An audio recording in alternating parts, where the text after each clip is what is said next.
We got a trifecta of audits coming in. There is definitely some movement going on here, and in this video, we're going to try to make some sense of it. We're going to take a look at the latest announcement of a Pennsylvania audit. We're going to see how it relates to those already happening in Arizona and in Georgia, and we're going to see how it all potentially affects the Biden presidency. You're not going to want to miss this. Greetings, everyone.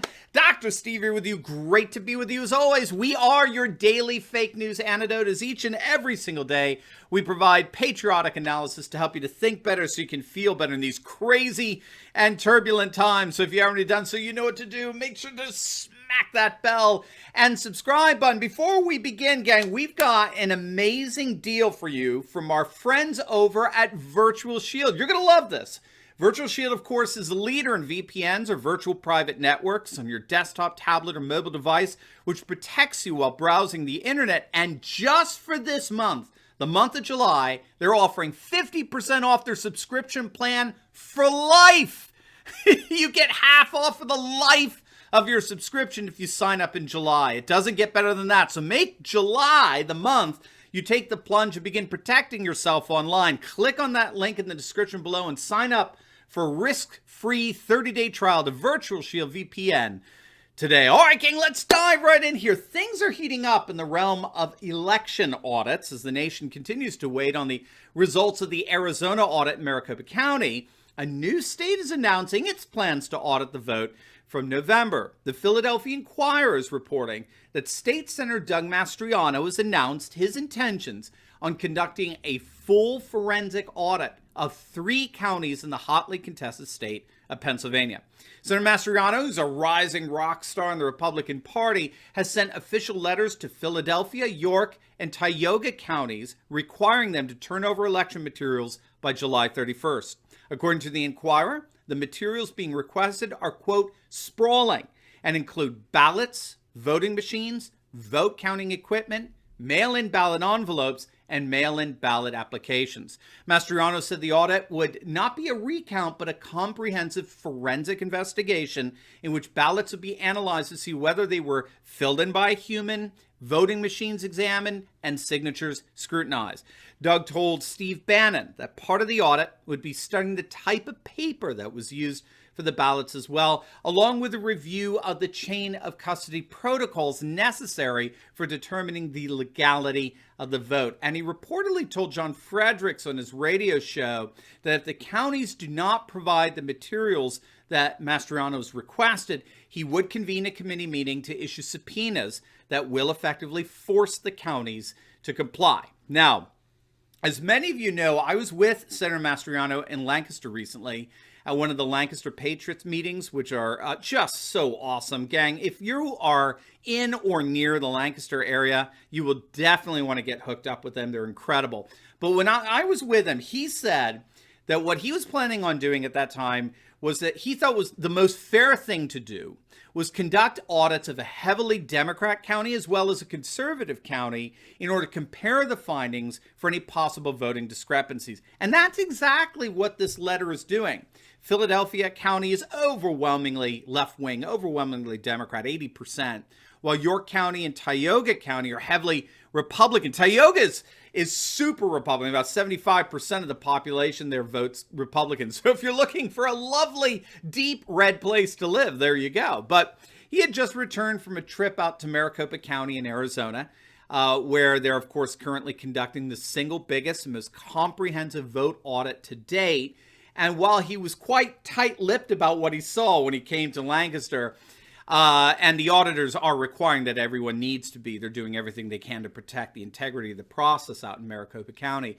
But while he was quite tight-lipped, you gotta wonder if this announcement suggests that they found something big in Maricopa County. Again, it's pure speculation.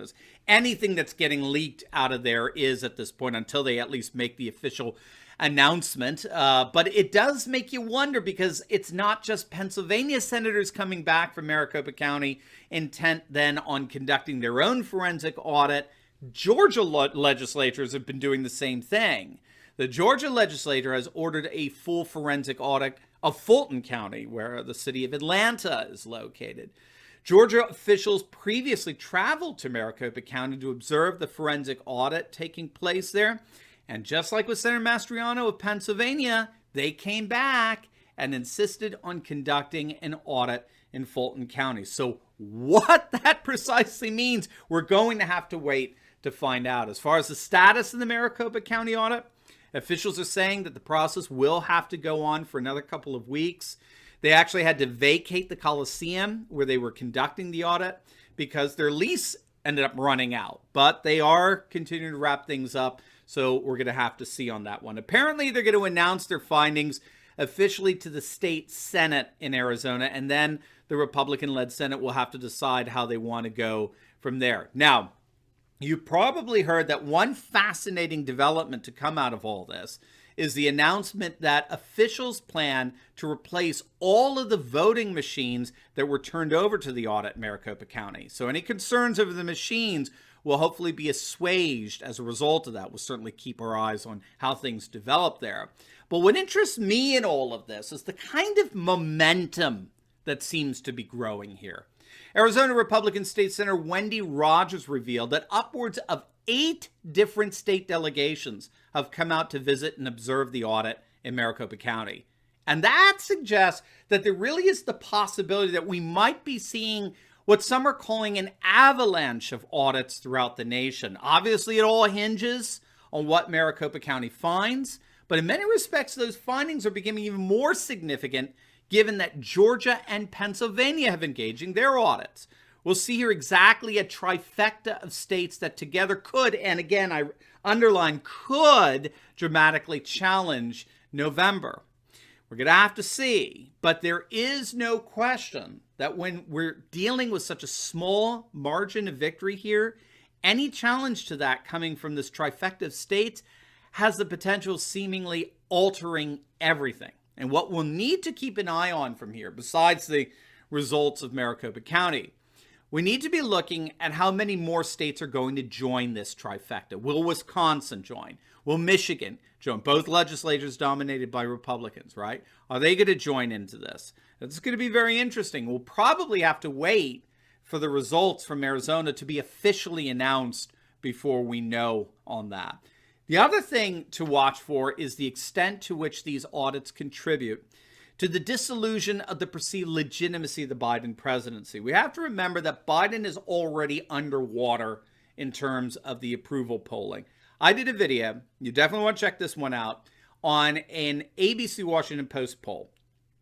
It found that Joe Biden's approval rating at the 100-day mark of his presidency was, quote, the third lowest ever since tracking began in 1945. Rasmussen shows that Biden's monthly approval rating has been in decline throughout the month of June. The most recent McLaughlin poll found that Biden's approval has fallen to 47% among swing state voters, with 51% disapproving. He's barely been in office for 6 months, gang. Remember, we've talked about this numerous times, but it bears repeating. According to Gallup, a president underwater, that is under 50% approval, can expect to see a loss of an average of 37 seats in the House.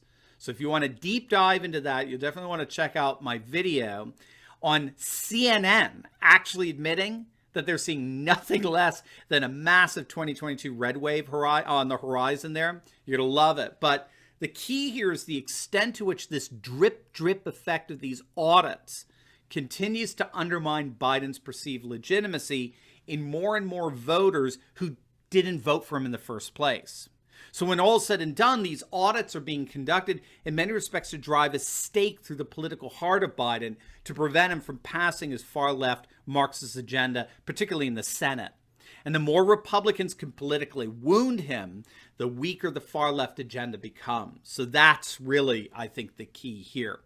These audits, and of course, pending the results, are for the purpose of not just getting to the truth of the matter, but also in the process politically paralyzing Biden, who, by the way, is already doing it to himself. Again, make sure to check out the video that I posted yesterday on Biden's cognitive health. I mean, more and more people, including doctors, are coming out and saying that his cognitive decline simply can't be ignored anymore. He needs to take a cognitive test, and the results have to be made public. So we'll obviously be keeping an eye on how things develop here, but there's no question that there is some major movement going on in the audit front.